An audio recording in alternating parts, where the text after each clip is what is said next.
Olá, tudo bem com você? Tudo bem com a sua família? Pastor Josué Gonçalves aqui para mais um podcast da família. E hoje eu tenho uma convidada muito especial.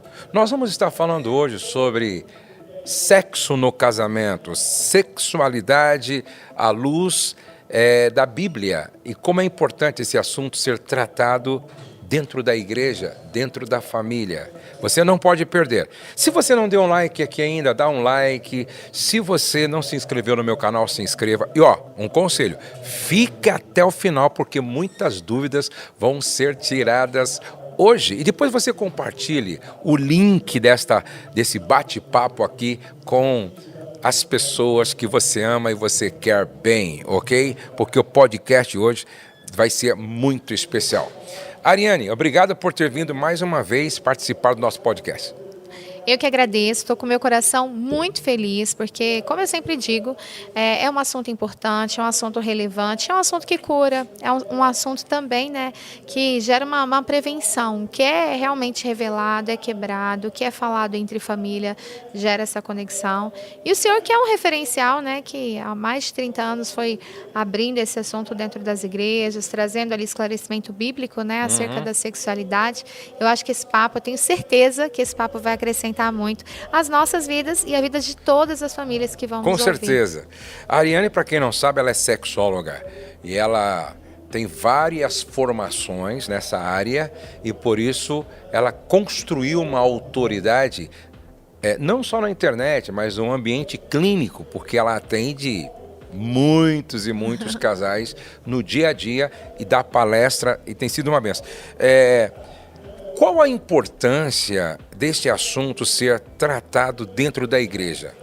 Então, em primeiro lugar, por ter sido algo criado por Deus. Quando nós entendemos que o nosso Pai, Ele é um Pai que criou o cabelo, a mão, a perna, e Ele criou órgãos genitais, Ele criou terminações nervosas, um corpo que responde a estímulos, um corpo que sente prazer. Quando nós entendemos e reconhecemos que o nosso Pai é um Criador perfeito, nos criou com perfeição, nós reconhecemos que este é um assunto importante a ser falado. Eu penso que tudo que não é conversado, tudo que não tem limites, uma empresa que não tem limites, que não tem regras, um lugar que não tem chave na porta, está tudo solto, todo mundo entra e sai, não tem nada organizado. E as coisas, os assuntos sexuais dentro da igreja, na família, são assuntos que precisam ser falados da maneira correta, impondo limites, organizando, esclarecendo, porque onde há dúvida, há dor. Na maioria das vezes, né? A gente não pode generalizar. Exatamente. Mas eu percebo até, inclusive, nas falas do senhor, que eu aprendo muito com o senhor, enfim, nós percebemos que quando não é falado, as coisas ficam soltas. Exatamente. Tudo frouxo, assim, desajustado. E é algo que precisa ser dito até para que a igreja, para que as ovelhas, a família, o filho, o pai, a mãe, o avô, a avó, saibam lidar com as dificuldades. Por exemplo, quando um pai pega uma criança de 3, 5 anos, né, mexendo no genital, quando a criança mexe nesse genital, quando a criança começa a se estimular. É uma criança, ela não tem repertório sexual. Mas o adulto com a visão sexual, ele vai lá e às vezes corrige da maneira errada. Tem que ser corrigido, tem que ser orientado, sim.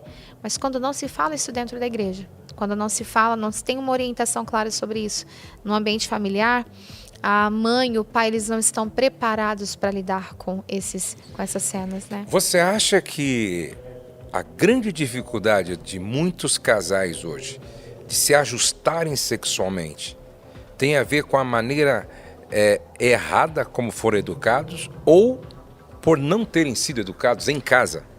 Pastor Josué, eu acredito que os dois. Tem a ver muito com a cultura, com a forma que foi criado, mas os dois têm muita relevância, porque a gente lidar com dois tipos de ambiente normalmente. Existem vários, vou citar dois diante do que o senhor me falou. Aquela pessoa que não foi educada sexualmente, ou seja, o assunto sexual nunca aconteceu, de repente ela se casa, foi criada na igreja, mas se casa e se depara com iniciar uma vida sexual sem nenhum tipo de instrução. Então, aquela pessoa está perdida, sem rumo, há pouca informação que tem, infelizmente, foi informações que às vezes chegaram através do mundo mesmo, né? Enfim, da internet. E tem a pessoa que foi educada de forma errada. extremamente oprimida, corrigida de forma errada, exposta muitas vezes, né, a correções com agressividades físicas, agressividades verbais. Então, por exemplo, um pai que pega uma cena de um adolescente se masturbando e o pai oprime, corrige, às vezes bate, às vezes põe para a igreja inteira, às vezes começa com uma situação de orar na cabeça do menino, repreendendo o demônio, como eu já ouvi várias coisas. A criança fica assustada, isso pode gerar um bloqueio na sexualidade daquele indivíduo. Então, tem vários fatores. Eu acho que hoje, né, para a honra e glória de Jesus, usando a sua vida, usando a vida de várias pessoas, né, a sexualidade ela tem sido mais esclarecida na igreja, nos ambientes familiares. Falta muito, mas nós já estamos alguns passos, né, à frente do que era há 30 anos atrás. E eu acredito que o falar e o esclarecer, isso é como uma prevenção. Eu costumo fazer uma analogia muito engraçada. É como uma injeção. A gente toma uma vacina e dói. Uma antitetânica, por exemplo, você vai sentir a dor. Então, o assunto sexo constrange às vezes. Vai gerar uma vergonha. Ai, Deus, como assim? Um incômodo. Mas depois, a pessoa está imunizada. No mínimo, ela está sendo tratada, está sendo imunizada. Então, eu acho que sim, o adulto hoje, ele sofre, alguns, né, uma sexualidade mal resolvida, não tendo prazer, não se intrigando, não sabendo lidar com uma disfunção, pelo simples fato de não ter a informação ou de ter tido a informação errada. Errada, exatamente. E aí, os pais precisam entender isso, né? Por exemplo, os meus filhos, tanto o Pedro, que está aqui com a gente, quanto o Douglas, quanto a Letícia, eles ouviram no ambiente da nossa casa, certo, sobre sexo e sexualidade. Eu conversei com o Pedro, conversei com o Douglas, a Rose conversou com a Letícia. Então, quando eles se casaram, eles tinham a informação correta.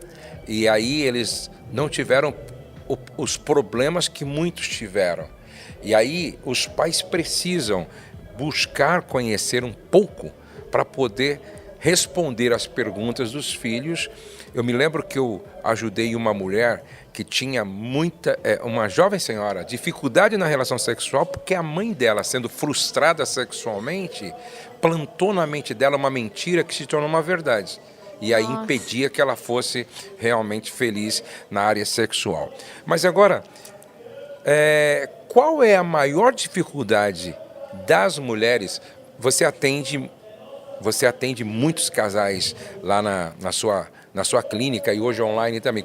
Qual é a maior dificuldade das mulheres em relação aos maridos quando se fala de desajuste sexual?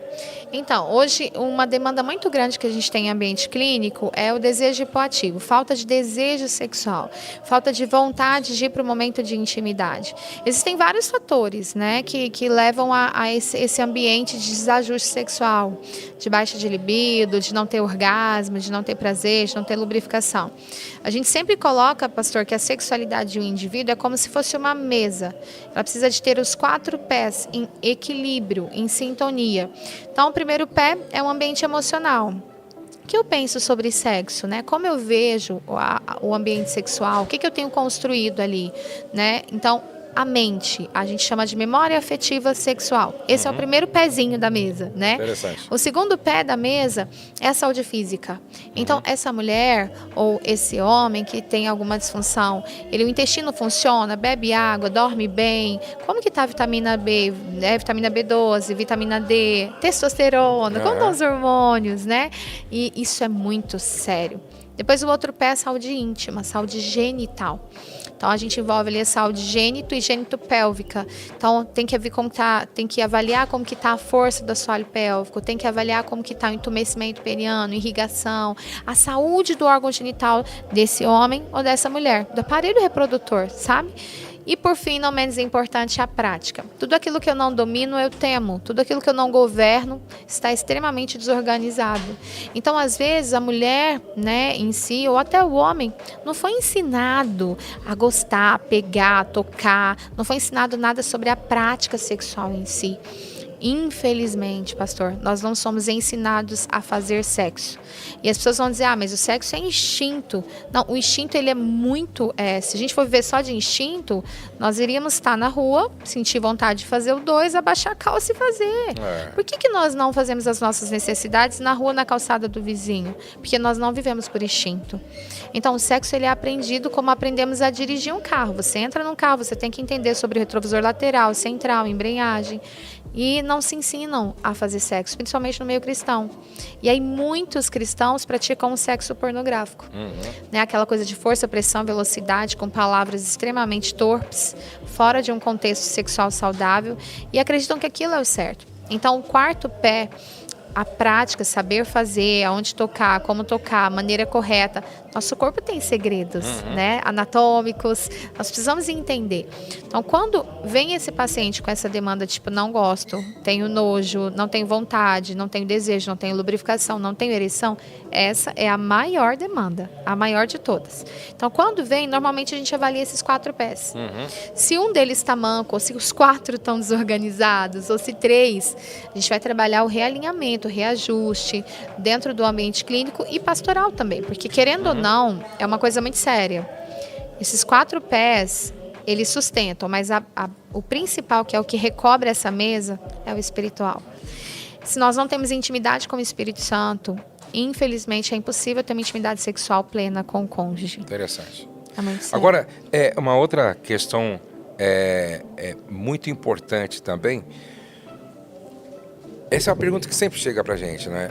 O que você acha dessa questão do motel? É pecado, não é pecado, é errado? Como é que você responde quando se pergunta isso para você? Essa pergunta é bem recorrente para nós, né, pastor? Então, eu tenho muito o que aprender, mas eu vou expor sim o que eu penso. Eu não indico e não sinto paz no ambiente de motel. Não é só por questão de ter mácula no leito. É porque é um ambiente já pronto para promiscuidade. Então, lá tem a bebida alcoólica, tem o filme pornô na TV, tá tudo extremamente pronto para um pecado. Por que um milagre é mais fácil de acontecer dentro da igreja, né, de um paralítico andar, do que na fila da lotérica? Porque os ambientes, ele tem uma atmosfera. Eu realmente acredito, pastor, que aonde eu pisar, o poder de Deus vai se manifestar e o diabo vai sair. Eu creio no poder da palavra declarada com fé. Mas o motel, ele já é um ambiente extremamente preparado para o pecado. Eu penso que se um casal chegar num hotel, quem garante que não teve uma orgia numa cama de um hotel? De repente teve. Mas se de repente eu chego naquele hotel e eu consagro, eu acredito que é algo mais leve, entende? E não é um ambiente que foi preparado com aquela intenção, né? Não, não foi. Exato. Não foi preparado para aquilo. Agora, o motel realmente... Eu também não sinto paz e eu acho que não é o melhor lugar para um cristão, né? Não é o melhor lugar para o cristão. Agora, é interessante que uma outra pergunta que sempre vem no quarto de um casal cristão, vale tudo? Isso é muito sério, tá? Porque essa pergunta, pastor, eu vivi vários conflitos com pessoas que, logo no início, há 10 anos atrás, pessoas cristãs que vinham me julgar, mas como assim? Você é uma mulher de Deus falando de sexo, por que você está estudando isso? Enfim. E nessa época eu fiz um cursinho básico de teologia para aprender algumas coisas e eu acabei ficando muito confusa, porque eu pensei, poxa, eu vou fazer esse curso de teologia, vou entender tudo sobre sexo na Bíblia. Eu saí mais confusa do que eu entrei e eu procurava alguns teólogos para conversar sobre sexualidade e eu falava, gente, mas como assim? Cada um tinha uma visão, né? E eu orei a Deus, eu fiquei em conflito comigo e com o Espírito Santo. Eu falei, Deus, me dá clara resposta sobre o que pode e o que não pode. Nessa época eu tive um sonho bem confuso, estranho, mas o Senhor foi se revelando. Então, aonde eu piso, quando eu recebo essa pergunta, eu falo das 3 peneiras. Então, as peneiras, como se fossem 3 filtros para coar um suco. Então, sempre que der uma vontade de fazer uma coisa na relação sexual, uma fantasia, um fetiche, passa pelas 3 peneiras. A primeira peneira é o comum acordo. E aí a Bíblia traz, né, o versículo, como podem andar 2 juntos sem estarem em comum acordo. Então, sentem e conversem. O comum acordo deve acontecer não em estado de excitação, mas em um estado de harmonia. Então, senta, às vezes está dentro do carro, indo para algum lugar, de ladinho ali, não vai ter muita vergonha, porque não está olho no olho, e fala, olha, eu tenho um desejo de fazer isso ou isso, o que você acha? Então, tem que estar de acordo, e o acordo tem que acontecer antes do momento sexual. A segunda peneira para filtrar esse fetiche, essa fantasia, é o prazer para os 2. Porque se dentro de um ato sexual teve o acordo, mas vai para a relação e um tem dor, sangra, ânsia de vômito e um está sendo ferido físico ou emocionalmente, Deus não está nisso. Ambos têm que ter prazer com aquela prática, né? Ambos têm que ter prazer com aquele movimento sexual. E a terceira peneira e a última, e não menos importante, é a paz. O que é paz? Paz é resposta de Deus, né? Às vezes a gente vai fazer uma oração e não vai o céu se abrir, né? Os anjos descer, mas o Espírito Santo vai se revelar, enchendo o nosso coração de paz, né? Ou tirando a nossa paz. Porque algumas coisas, não é, pastor? Às vezes a gente chega num ambiente e o coração fecha, dá vontade de sair. Então é muito, muito importante sentir paz. Então eu acho que basicamente é isso. Vale tudo entre quatro paredes? Pensa, tá de comum acordo? Tem prazer para os dois sentem paz. Se passou pelas três peneiras, eu não tenho como julgar. Não é antibíblico, né? Não tá... E sobretudo, a Bíblia diz, quer comais ou bebais, façam tudo para a glória do Senhor. E essa é uma pergunta interessante. Está trazendo glória para Deus isso? Deus está sendo glorificado nisso? Eu creio que essa é uma pergunta que a gente tem que fazer sempre. Para a gente mesmo, né? Isso aqui está trazendo glória para Deus? Está glorificando o nome do Senhor? Não. Então eu não devo fazer. Não é verdade? Glória a Deus. Agora, existem muitas outras dúvidas, não é? Por exemplo, muitas mães perguntam qual é a idade ideal para começar a falar de sexualidade e sexo para os filhos? Então, isso é fantástico, porque quando uma mãe se preocupa com isso, eu já fico feliz. Eu já fico em festa. Claro. Porque somos nós pais que devemos levar essa informação. Esse é um assunto mais íntimo entre dois seres. Então, o assunto mais delicado e mais íntimo, ele deve acontecer no seio familiar, no ambiente familiar, né? Então, a idade para falar de sexo com uma criança seria desde que ela nasceu e que entregando as informações de acordo com que ela cresça. Não necessariamente sobre sexo, mas sobre a sexualidade em si. Porque sexo é uma coisa, mas sexualidade é muito amplo. Gente, um tocar na mão é um ato sexual. Você falando de sexualidade e não de sexo homem e mulher. Então, assim, o que a gente entende comprovado cientificamente pela psicologia, por estudos relacionados ao desenvolvimento psíquico de uma criança? A criança, a partir dos 6 anos de idade completos, ela já tem preparo cognitivo mental para aprender o que é sexo. A partir de 6 anos de idade ela já tem esse preparo. Mas vai da cultura familiar e da forma que esses pais vão falar. Como que a gente orienta? A criança está ali caminhando com 3, 4, 5 anos, a gente já tem que prevenir, né? Levar as informações do tipo, aqui é seu órgão íntimo. É muito legal, pastor, que os pais não usem palavrinhas bonitinhas, né? Eu pratiquei esse erro também como mãe, depois estudando eu vi que a gente tinha que rever. Mas ficar falando, o seu pipi, o seu popô, não, é o pênis, é a vagina. Isso é muito sério. A gente tem que educar da maneira correta. Usando as palavras corretas, né? Exato, pastor. Para que a criança não se sinta enganada.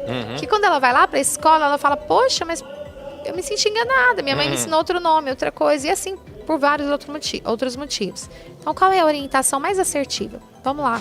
Primeiro, a criança vai ensinando, vai educando pelo caminho, né? Mas a criança chegou aos 6, 7 anos de idade. Está no tempo de ter uma conversa mais clara com essa criança. E aí, se a criança veio perguntar para você, devolva a pergunta para ela.